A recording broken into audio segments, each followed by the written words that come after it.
Okay, so just some housekeeping.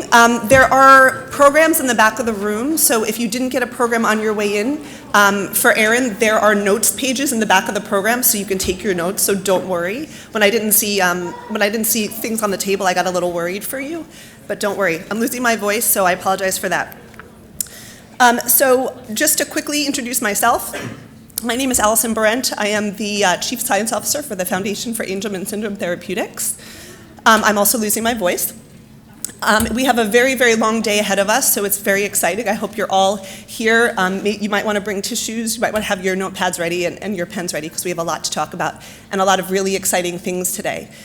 We're welcoming a lot of new guests, so not only new families, newly diagnosed families, and all of our prior diagnosed families who are coming together for this wonderful weekend ahead, but we also have a lot of new people that are really dipping their foot into Angelman syndrome. So we want to welcome all of our new guests and hope that we can show you that we have a really wonderful community in front of you.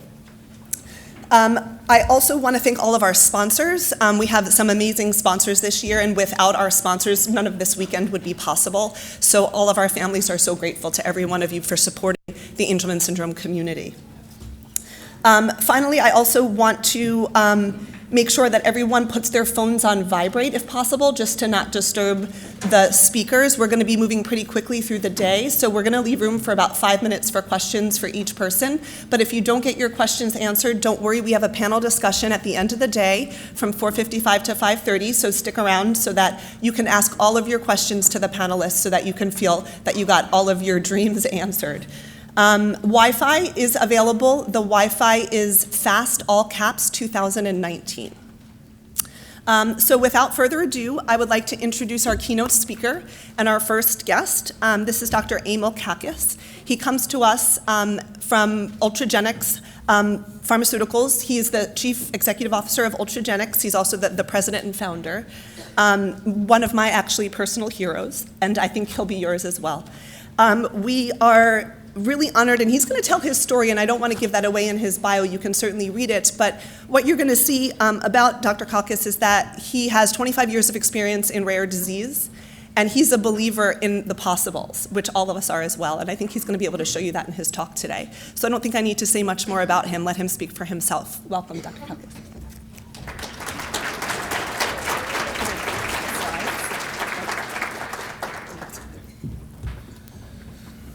Very good. Thank you, Allison. I'm certainly very honored to be here today to talk with you about Angelman syndrome, but also about the drug development process. And what I hope to do is give you a little bit of a feel for how amazing it is to be in rare disease treatment these days. There's so much new things happening, and talk a little about prior success and how we've gotten there, and maybe give you some hope on and some understanding of the challenges that are going to come ahead as we move forward. Now, some of you are probably still wondering how it is that you got here in this ballroom, where some time ago you were family struck by genetic lightning with a situation you had never imagined, and now suddenly have to immerse yourself in science and knowledge. And I realize you don't know why or how this happened. But what I can say at this point in time, you're at least at a good moment when there are opportunities to change the future for Angelman and a lot of those rare genetic disorders. I call this period really the golden age for rare disease treatment development. I've been in the field for a while, and there were times when I guarantee you no one cared. But today, there is so much going on that the opportunity to take on very difficult diseases like Angelman is happening, and I think it's very important to recognize that if any moment to be in the middle of this is at least one where there's possibilities coming forward. This is me in 1998 with a group of people from my very first trial. At the time, it was thought to be impossible, and now I think it's becoming more routine to be able to successfully treat something. If you look over the last years, there's really been quite an uptick in the number of treatments being developed for rare diseases, and it's really around early 2000s when the numbers started moving up. The number of designations means how many people are trying to develop treatment. They have an idea and they've applied to the FDA, and the FDA says, yeah, this is an idea that might work. The approvals mean they actually got through the development process and got approval. That surge is happening across the board in rare diseases. And it's been exciting to watch during my career. The other thing that's amazing, and of course now, maybe having nothing to do with science, you now are suddenly foisted upon piles of science and technology you never thought you had to deal with after 10th grade biology. And here you are. I don't want to explain the whole cell to you and how it works, but what I can say is that there's technology now working on all aspects of the cell, all aspects of what could be going wrong with genetic disease, and all of these things are working. And there's never been a time when we had so many different things working. It used to be one or two things. Now we've got all these different technologies. And that's what's opening the door to treating so many more diseases than used to be. Now those strategies are not just theories, they're not just experiments or things in the lab, they're actually approved treatments, things getting through the development process, proven to be safe and effective and are successfully treating patients. And you don't need to understand how DNA becomes RNA, becomes protein, and becomes an activity, but you know your body codes for and expresses things, and that determines how your body behaves. And we can make drugs at different parts on that process and help improve how your body functions depending on what disease you have. The fact that we've succeeded, I think, is very enlightening and very, I think, reassuring about the prospects of treating more rare diseases. Now, the development process yourself, probably for you, is a mystery. It was also a mystery for me. I was an academic scientist. I was working on a project. I could do the first part, develop a treatment studied in a dog model, but turning that into something that patients could get can appear a little bit like some miracle happens. And frankly, the process I'm going to talk you through a little bit, you'll see, felt like a miracle to get through. It is complicated. I'll touch on it today a little bit, some of that process, to get you at least familiar with some of the challenges in development of rare disease drugs. Now, I've been through, since that time, a lot of programs that have gotten approval, and these are ones I've been involved with over the years, all different types of diseases and many different types of strategies. And from all that, I've learned a lot about what goes on, and the field itself has learned a lot about how to approach rare disease development and how to get a treatment that's safe and effective, developed and approved for patients. So the challenge will come with what I would call complex neurologic or brain diseases. Those can be harder, and there haven't been as many successes yet.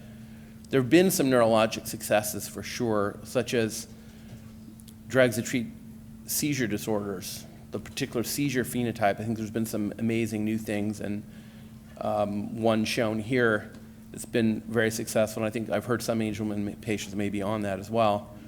There's also been some gene therapy and some enzyme replacement type strategies which affect diseases that have a very clear, straight decline kind of problem, but they're not as, let's say, complex as Angelman. For some complex diseases like Fragile X, Rett syndrome, and Angelman, it's been harder because there's so many more things involved, and the technology, the science behind them has been harder. That doesn't mean it's not possible. It just means we have to be smarter, and we have to be more effective, and frankly, we're going to have to try multiple things in parallel to figure out what's really going to be the best way. So what I want to talk to you today about in terms of the process, that miracle, is a little bit about understanding some of the challenges and how you figure out how is a child with Angelman or adult with Angelman doing, how do we measure it, and how do we analyze it in a way that tells us whether something is really helping these patients or not. Now, a lot of the work began with the work with MPS I when I was a professor, and I realized there wasn't really a lot of good understanding of how to approach rare disease drug development. And I began work, both joined industry and started working on more treatments, some of which I've shown you. I also started a foundation that worked on figuring out how to improve the strategies for drug development so we can get more diseases treated more quickly. So just to go back in time, I'll tell you a little about MPS I. This is sort of the origin of my entry in the field. And MPS I, mucopolysaccharidosis type 1. Now, Angelman, unfortunately, is easier. But you can imagine if your kid's diagnosed with something and the name is mucopolysaccharidosis, right? It can feel like a crazy joke that someone gives you a name of something so crazy, but it is a terrible disease. The patients can look great at birth, 1 year old, you're doing all right, and then this sugar starts building up in their bodies. they're missing an enzyme, need to break that sugar down, and it starts hurting them and deforming them, and it's a pretty bad disease. So we were studying this at that time, and the thing that happened, just like we're talking about technology today, they cloned the gene for this, and that made it possible to work on a treatment, which I did begin. The thing that was most daunting as we were starting to think about treatment was understanding how many different parts of the body were affected by this disease. This disease affects every part of the body: the eye, the liver, the spleen, the bones, the joints, the face, the brain, everything has a problem. It's daunting to imagine how I'm going to develop a treatment for all of that. And the truth is, you can't develop a treatment for all of that. You try to develop a treatment that does something, and then you try to make it better over time.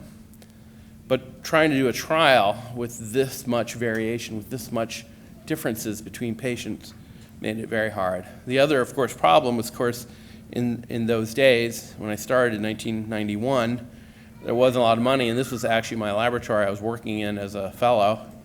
That is actually the laboratory. It is a World War II Quonset hut that was supposed to be, it was a temporary building, it was supposed to be torn down after World War II, but it kept going. The truth is, it didn't really matter. And the good part is that people left us alone in there, and no one really cared what we were doing, and so you got to do what you wanted to do.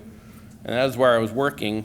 It's equivalent of being born a poor orphan in research. And unfortunately, in rare disease, that's sort of the way it always was. There was not really enough money, right? You weren't a big enough disease to attract attention, and so you're scraping off the bottom. But I was working with Dr. Neufeld, who was a great researcher, and the science was right. And the real truth is, it really matters research sometimes, not the lab or how big the names are, but whether the idea is right and can you make it go forward. Now, the one thing that was very important, I've started as an abstract scientist thinking conceptually, but then if you actually meet a patient, you start to really understand something greater. And I got to meet a kid named Ryan, who is a kid with that MPS I disease, but he's earlier in his course, but his body's starting to change. His father, Mark, was desperately looking for some strategy to treat this kid because they said he wasn't going to make it by the time he was 10. Mark was a police officer in Texas, not a scientist, not a wealthy venture capitalist or something. He was just a guy working. And he started looking around. He had the intelligence to recognize whatever he could do could probably be just one shot. He had one shot. What was the shot? He wanted to raise money for that one shot. Unfortunately, he got connected to us and started raising money. And this is that check. I'm actually the person on the left there. It might be hard to recognize. That's kind of what happens after you've been in drug development for 25 years. And Liz Neufeld there in the middle, my mentor on the research side. And she spent 30 years getting to this moment, 30 years preparing for that moment, and we entered it. Now, the Ryan Foundation, once they found us, they started raising money, and they started doing these golf tournaments, which were the biggest private golf tournament in Texas at the time. When I say it was like, I think they had like 250 golfers golfing in a day at one place. It was like an invasion of golf carts going out on the field. It was wild. They had so many friends helping them, and I had to go out in front of them. They're all looking at me. Are you going to save Ryan? That's a bit of pressure. But you realize I got to save him. And I understand when you say can't stop, won't stop. That's kind of where you are. Yeah, I can't stop. I got to do this. And they're raising the money, but it's enough to keep us going and survive, but not quite enough to make it get to the clinic.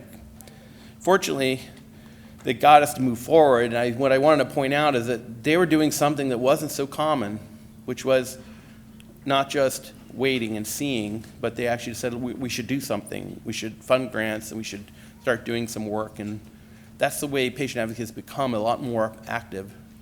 And both the Angelman Syndrome Foundation and FAST are both doing things to activate the research and try to move it forward. And I think that's great to see and really important in moving things forward. I would recommend you read this Reader's Digest article from 2001. At the time that was published, it was a very unusual situation that he actually successfully invested, got a treatment developed, and his kid got better. And that story this article became kind of a touch point for many rare disease groups around the world of saying, if a policeman from Texas can do this, maybe we can do it. Take that chance, do something impossible. So there's, again, before the development for age kicked in and stress. Now, the thing about this is I actually had a small group. We actually built a manufacturing plant for that product in that bungalow. We did, in the bungalow. Inside it was all modern. Outside it looked like a disaster. And this was the entire manufacturing and quality assurance team doing the work. And all I would just suggest is don't try this at home. I wouldn't do this again. It was absolutely the most crazy, hard year. But at the time, there was no hope because there wasn't really enough money coming in from anywhere to do this kind of thing. So we had to do it ourselves. And we managed to get enough, and we were able to treat here the very first patient. And that's the entire manufacturing and the clinical trial team. Very small group of people put this together. And here is Ryan with his parents getting their first dose. And what you'll notice is that his father and his mother are beaming. They're so excited because for the first time in the history of their child, the future was not determined. They did not know now where I would go. There was a chance it would change. And they were beaming, and he was so annoyed because we were poking him with needles and IVs, and trials is not fun for kids. It's not, and that could be coming if some of you participate. So he was not happy. But fortunately, he did get better. Now, I think that's the story. I'll give you a little bit more as we move along, but right now, we've, as Ultragenyx, have gotten involved supporting the work that genetics has been doing on developing an ASO strategy. But we're also very cognizant of the fact that there are other ways of possibly treating Angelman, and we highly support the fact that you should be going in all directions at the same time. You should not wait for something not to work before doing something else. That multiple people should be going after the strategies and find the way forward, and we don't know what will work. We're all taking our best shot. I think it's very important for us to collaborate and to ensure we're sharing ways we do things to make sure that we all do the best thing for these patients. In the end, whatever works will work, and I believe with so many strategies going on that something will work, and the first chance to make a difference will happen, and then we'll try to work on improving it and making it better. But it will take time. Now, one of the challenges, I think, for Angelman is going to be the heterogeneity. And you probably all have already talked through the heterogeneity based on the genetics of your child and how they are. And there's a severity that you can see depending on the type of mutation they might have. But there's also some variation because that Angelman problem is also layered on all your other genetics of you as an individual, and you know you're all different from each other. When you put those two together, that results in different distribution of disease problems. Your child might have more seizures, more problems with certain other motor problems than other kids, and that variation has to do with how Angelman interacts with the rest of your genes. So that creates more heterogeneity. So there's genetic heterogeneity, and then there's this heterogeneity with you and interaction of your genes. And then there's where you are in the disease and how much is irreversible and how much is reversible. It's hard to know. All of that creates complexity in trying to do a trial to try to show, are we making people better or not? Now, for my own situation, these were patients from the very first trial, 9 of the 10, and then all of these patients have the same disease.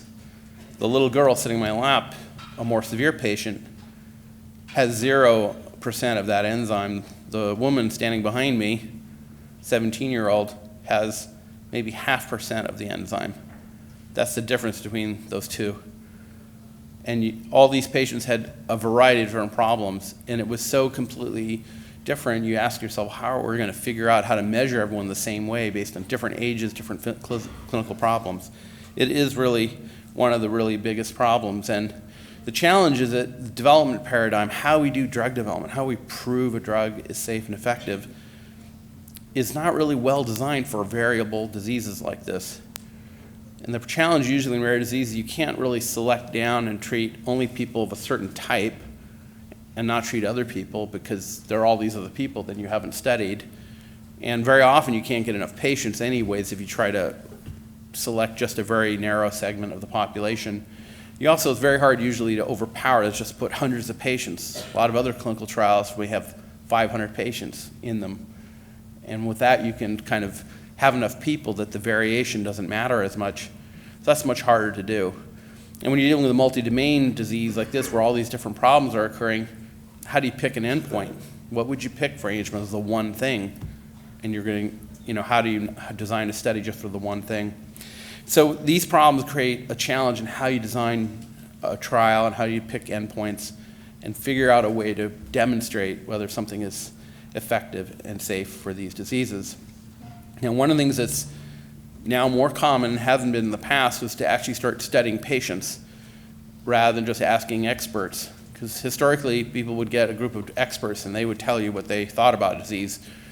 But we learned kind of over time that the experts have some knowledge about a disease, but honestly, they don't always know exactly what's going on, because they've seen a few, and that's the few that they're giving you that impression. They read a few review articles, but when you talk to patients directly, you start to learn a lot more depth and breadth, and you learn about what's really important and what matters to people, and I think it starts to change.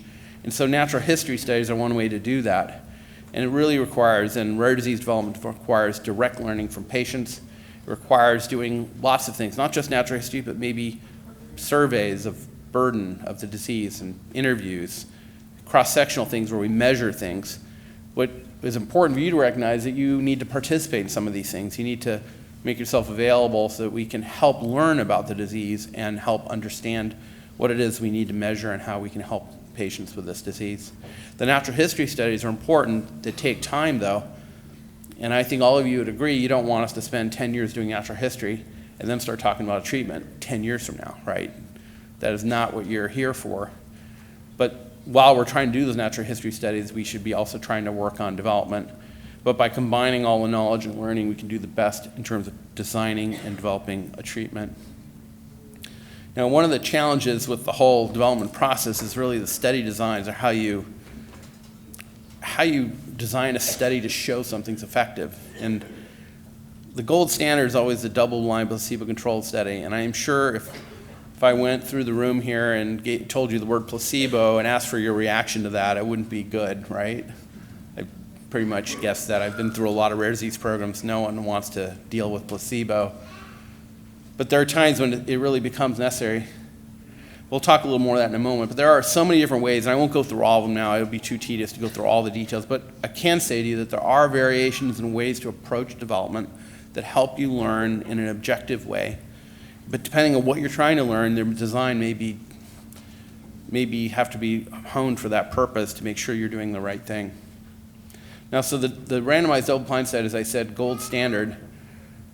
There are good things about it, particularly that you can measure like what patients or you feel how the kid's doing, your opinion. That requires a placebo control, really, because otherwise it's very hard for us to know objectively what's happening, and that's hard, I realize. But there is a challenge sometimes when you're doing a randomized study in that you usually have to pick a dose or group of doses. You can't individually titrate dose very readily in that you have to make some guesses on how things are going to respond. And the challenge is that very often it's not very sensitive, and because who you enroll may change from who you thought you were going to enroll. So there can be a lot of challenges in running randomized studies. But there are other ways of doing things as well. But if you really want to measure how you feel about your child, then I would just say to you, placebo ends up becoming an important part of that. Now, one of the things that most families would like to see is more natural history control studies, where you have this history and you know how patients would go without treatment, and you just compare your treated patients to that. The problem is it's very hard to know if patients in a trial and how you're feeling about what's going on relates to the people who are in this trial and what was happening to them. And I would just say to you that doing natural history control trials, while everyone wants to do that, it's actually very challenging, and the only places where it's really been done, and I give you a couple examples here, is where the clinical decline is very fast. In these cases, there's a Pompe disease, and on the bottom is a disease called Batten's disease. Both those patients you can see decline within 1 or 2 years from being just beginning to being in terrible shape. A natural history with a very tight, stereotypical pattern that goes down, you can do that, and it has been done and gotten approval. But it is hard to do natural history controlled.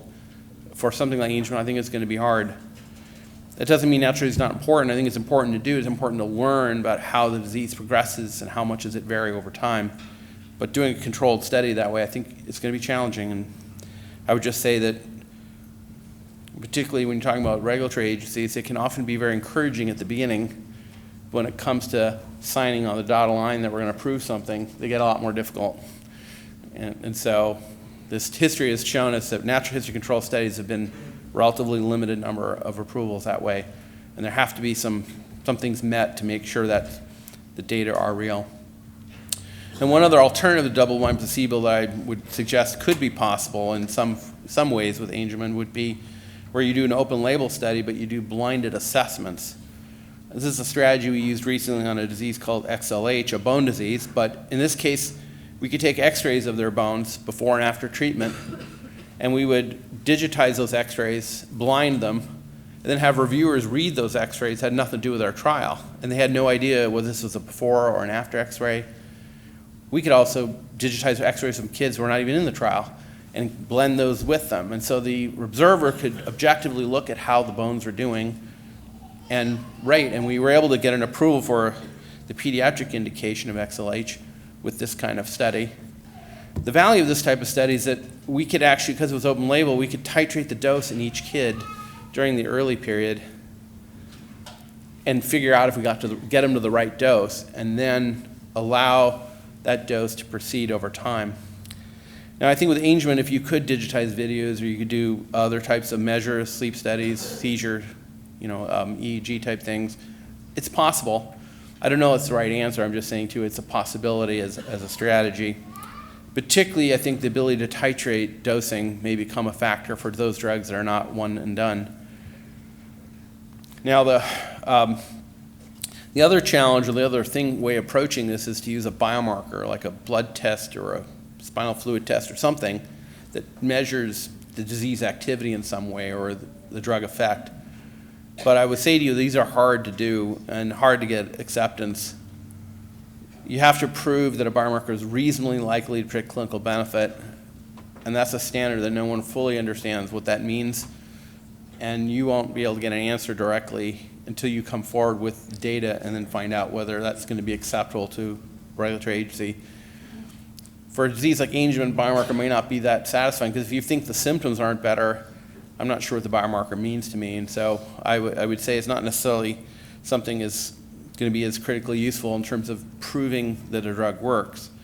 But the difficulty of getting it, we've shown, I did an analysis a few years ago, and shown that looking at all the genetic disease approvals that occurred in the 5-year period, there were 11 that did use biomarkers to get approved. But it turned out all 11 of those had been used in the 1990s, that the FDA hadn't approved a new one, in other words, and used a new one in the whole 5-year period.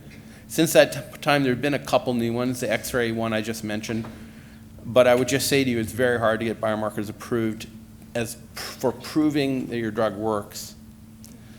However, what I'd say, even if proving your drug works is a challenge, there's a value in the biomarker, and that's why I'd encourage you, if there are survey studies or other things going on where you can contribute, the biomarker studies can help us figure out potentially how to dose a drug, and understanding dosing, it becomes really critical for a neurologic disease, because we have to treat someone now and figure out if we're at the right dose for a process that might take months as their brains adapt to the drug and change, which could take 6, 8, 9 months as they start to improve. But you don't want to wait 9 months and figure out, oh, maybe that was too low, and now let me adjust the dose now, and then wait another 9 months, right? You can see how long that would go. In the case of the bone disease like neuro disease can take a long time. But we're able to use the marker, the phosphate level, and you can see in this little graph that kids where phosphates were low, and we could increase the dose of the drug and their phosphate would go up. And every kid had their own dose, and we were adjusting them up until every kid was in the normal range. And then we watch them for 9 months. And we got everyone in the normal range. We knew, okay, if they're in the normal range, then their bones should get better, and 9 months later, they did get better. That power, ability to adjust, is going to be probably potentially important for some of the disease and treatments in Angelman as well, and understanding how to dose properly for a disease that affects the brain. So I think clinical endpoints will be hard to use to assess dosing. It'll take time, they're variable, not very sensitive, and a biomarker I think would be substantially more precise and accurate in Angelman. So it's important then for you to participate in those things to help researchers figure this out. And I realize that probably your lives of your kids are already difficult with how many things you have to do. And going to the doctor another time and getting blood tests another time, and the stress of that is not trivial. But it's sort of one of the things that will have to be done to kind of get us to the next step of figuring out how to do this well. So clinical endpoints, let's talk about how do you measure disease. Disease is complicated, Angelman. And particularly when you see multi-body systems and multiple systems altered in Angelman. And this is an area we've been studying for a long time, and my foundation did a lot of work on trying to figure out how to do a better job of capturing efficacy, and particularly in the context of variable reversibility or disease progression. The truth is, and one of the complaints I've made, I was just at an FDA CMS meeting in Washington, D.C., and the FDA was sitting there, and I challenged them a little bit, why do we keep using single primary endpoints, a single test of what's wrong with a kid to determine if drug works, when the disease obviously affects all kinds of things? Why are we keep doing that? What is the reason for that? And it has to do with the statistics of that. And my point to them is we stop letting statistics define this and let's figure out how to design a thing that measures what matters to people, and then make the statisticians figure out how to do the stats of that, instead of them telling us how to do the experiment up front. I think there are ways to improve that, but we have to challenge them to do something that makes more sense. We've been focused on a strategy called the multi-domain responder index. It's just one way, and I don't want to over-promote this. There's a lot of different ways, but I want you to be aware of how people are going to measure the effectiveness of drug matters. And it matters to you because it's telling you whether this is helping my child or not. It matters to the FDA because they want to decide, is this substantial efficacy to get approval? And it matters for the developer because they have to meet the requirements in terms of a design that actually succeeds in demonstrating the effect. Now, the multi-domain responder index is a concept, and I think it's instructive to think about it for a moment as a way of looking at a disease. For this, you pick 4 to 6 clinical domains. What that domain is just like a type of problem you might have, your child might have, right? And I'll talk about Angelman in a moment. And the trial design different is that instead of selecting people that have only certain problems, you say, look, here are 5 or 6 things that affect Angelman. And I'm going to take all Angelman patients, and I'm going to study all of them. And I'll score people on what I can score them on.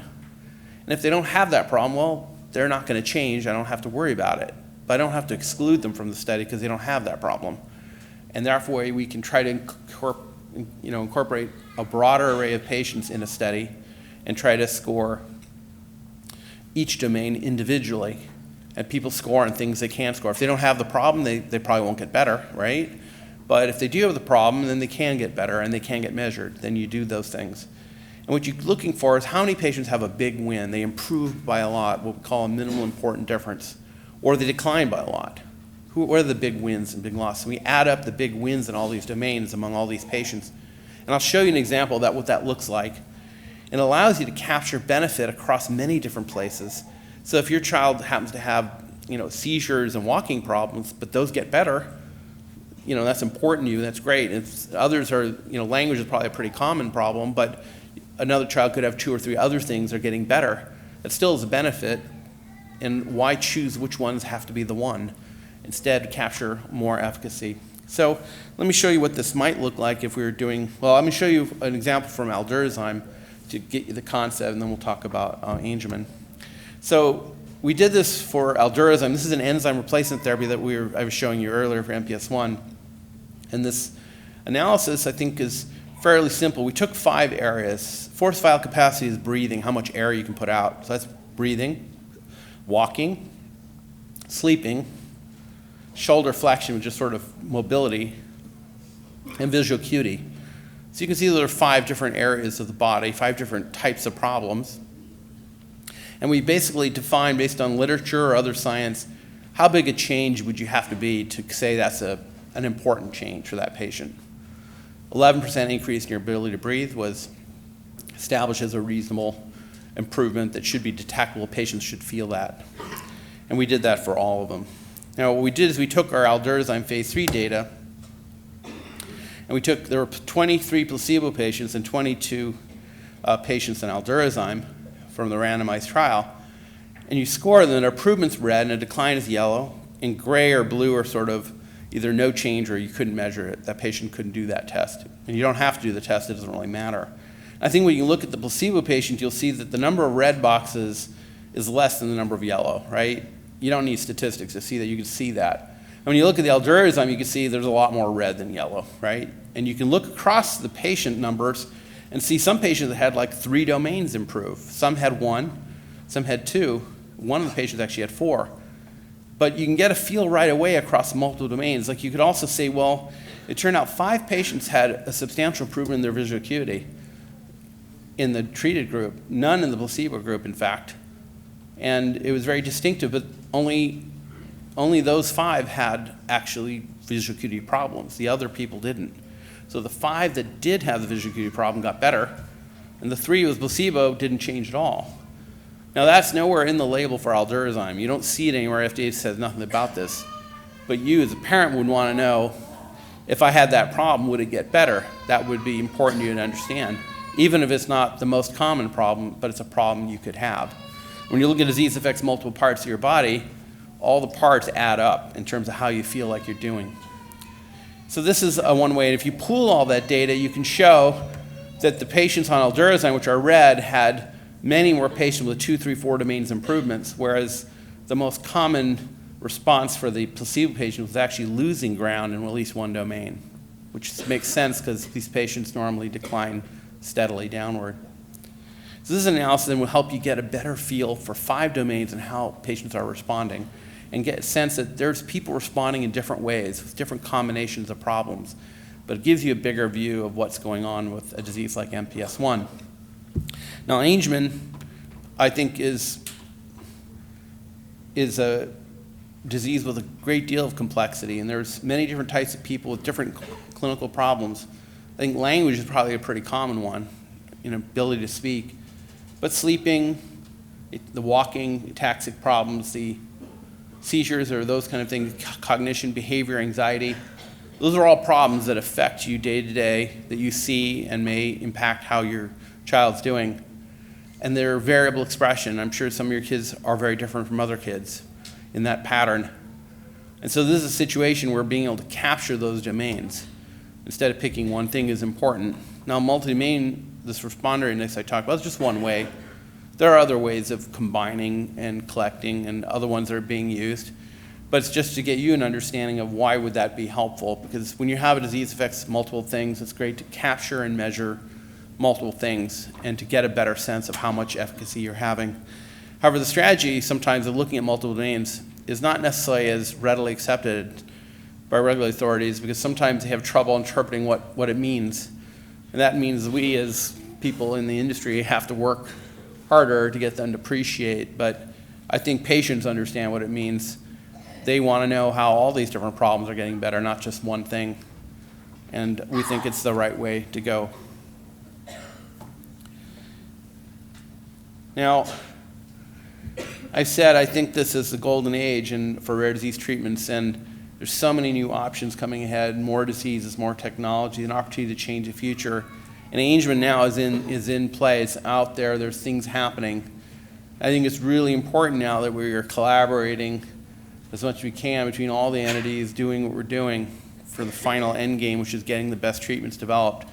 Which treatment works depends on the science and biology of it, but it shouldn't depend on who knows what. It should depend on what we know about endpoints or what we know about natural history or the disease. Should be common information that we share for the betterment of the community. And then the drugs and the treatment strategies, some will work, some may not work, and that will determine how things play. But I think it's extremely important at this point that all the parties collaborate and keep our eye on the ball, which is getting the treatment treated by any means necessary. And so I think it's an exciting time to be entering the field. I am a newcomer in Angelman. I've seen it myself in genetics clinic, and I'm a medical geneticist by training. And frankly, it was such a complicated, sophisticated disease that I didn't imagine we would be able to treat it. But now the science has changed, and there actually are ways to go about it. So I do think it's amazing how much has happened and how many new ways of approaching these kind of complex genetic diseases are out there. And I wanted to just give you a brief update on Ryan, just to show you what can be, and I'm hoping for you 20 years from now you're able to think back to this moment, the beginning. Ryan is now 21 years on enzyme replacement therapy. They thought he was going to die by the time he was 10 or 12, but he grew up. He actually, one of the reasons he tolerated getting needles, infusions, he hated needles. This is not an uncommon problem. His father said if you didn't get the needles and IVs, you're not going to get a driver's license. And that worked. When he got 16, he said, I want a car. He saved the money, and he got the car. He graduated from high school in the upper right, and recently graduated from Louisville. Now, one thing I didn't talk about here is that he was getting IV infusion, which helped his body. But after a while, his brain wasn't doing as well. His father had supported some work on putting the enzyme in the spinal fluid to treat the brain. Not thinking it was important for Ryan, Mark was doing it for the other kids, he thought. And it turned out it worked, and then it turned out Ryan needed it. And Ryan was having problems between high school and college. And so now Ryan gets, every 3 months, he goes in for a lumbar puncture and gets a little of enzyme in the spinal fluid. And if you want to see that procedure, because other kids were afraid of doing this, you can go on Ryan Dan YouTube, you'll find him getting his lumbar puncture and getting treated on video. He's talking to you. He's trying to talk to other kids in MPS 1 that it's not so bad, it's doable.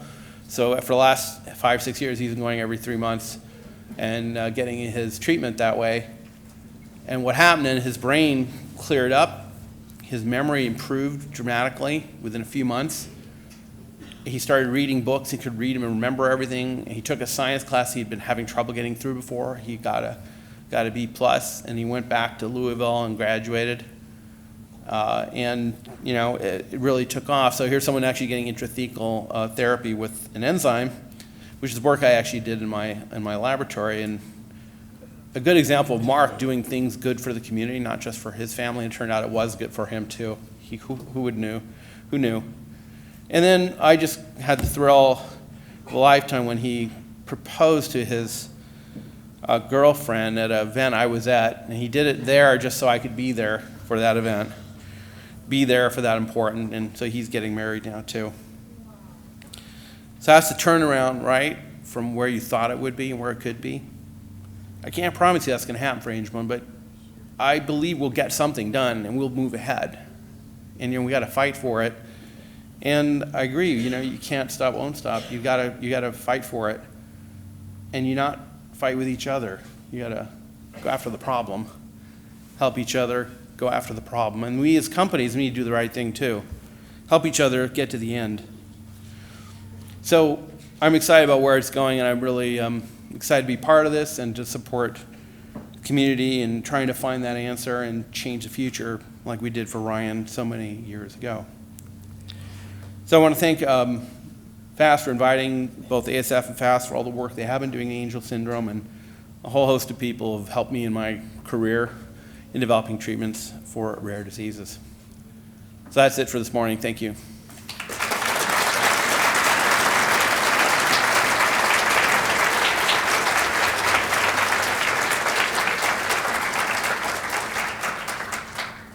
Allison, did you want to have questions? Yeah, so where is she? There she is. If anyone wants to ask questions, there's microphones on both sides of the room. Raise your hand. Christy and Karen are going to run around with the microphone if you have questions for Dr. Kakkis. Go ahead. Yeah, I'm just curious about what are the challenges in purifying something as complex as an enzyme for administration in the cerebral spinal fluid? Well, so you're talking about maybe making UBE3A, that enzyme itself? Not that, but just in the context of delivering a complex pharmaceutical that it sounds like it might be difficult to purify. Are there particular challenges in preparing something for infusion? Yes. Well, making recombinant proteins is always a journey in of itself to make enough of it of the appropriate quality. And the whole Alder program, years were spent on that question, how to make enough of it, how to purify it. And even the stuff we purified originally turned out wasn't pure enough, because then the people had reactions to trace amounts of things. So the purity has to be extremely high. It has to be stable. And by the way, not all enzymes are that stable, purified form. They mean to be mixed with things that they're in normally. And I don't know about a particular enzyme that's in Angelman, but it is possible to do, but each enzyme has its issue. For Alder, it turned out it was stable if you made it, but purifying it was hard. And the production, we were making milligrams per liter. When you make antibody therapeutics, you measure it in grams per liter. We're making milligrams per liter. So the problem was the productivity was so poor that it was hard to make enough. And that created a lot of the problem and the cost. And so a lot of the cost of doing Alder was making it, figuring out how to make it. So I agree that it is one of the challenging things. To make it for the spinal fluid has to be an even higher standard of purity and contaminants and things. So it is definitely a very challenging way to go. One of the values of some of the newer strategies is that the making of it, what we call CMC, chemistry manufacturing controls, the making of things, for some of the newer things are a little bit, maybe not easier, but they're a little more commonly done, like making an ASO nucleotide. There's kind of methods for doing it. We don't have to reinvent that. Gene therapy, there are methods now for making AAV gene therapy. That's going to help a little bit. Not that they're easy, but it's a little bit more simpler. Does that answer your question? Yeah, I think the background of my question is that parents like myself might be a little squeamish about things crossing the blood-brain barrier. Oh.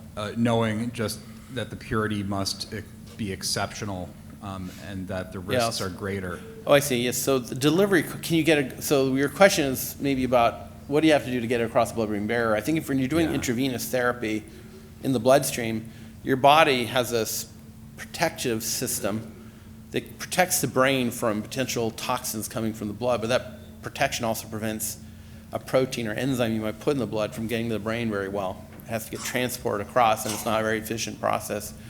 So for Ryan, we're putting the protein in the spinal fluid, and that only requires a very little amount of enzyme, in fact, because it can hang around the spinal fluid and slowly penetrates the brain. And so that turns out to work better as a delivery strategy. To do it IV, we probably have to give him way more enzyme, which would cost a lot because the enzyme is not inexpensive.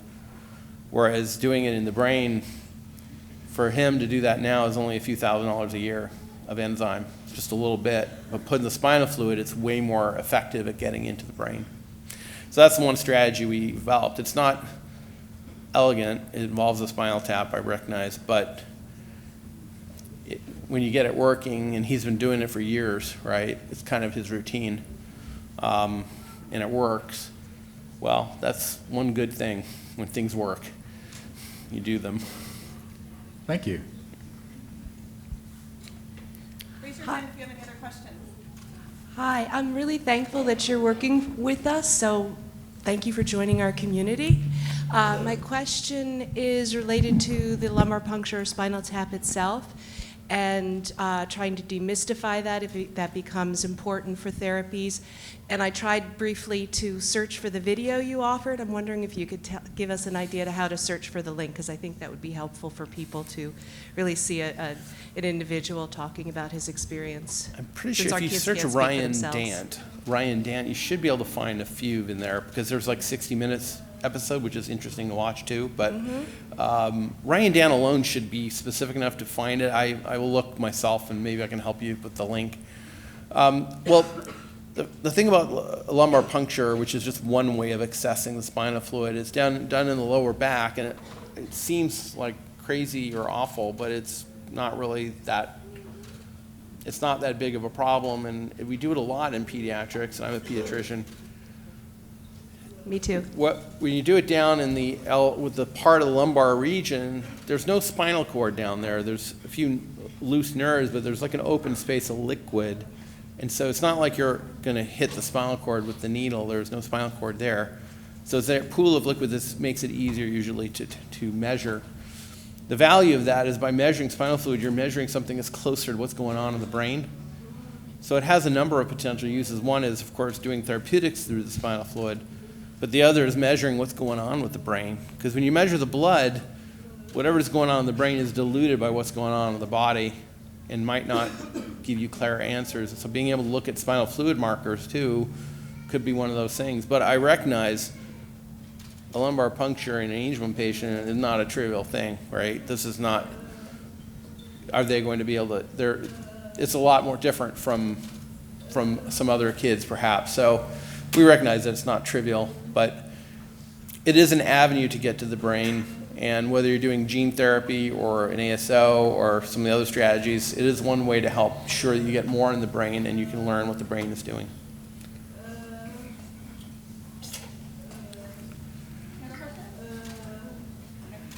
Good, thank you.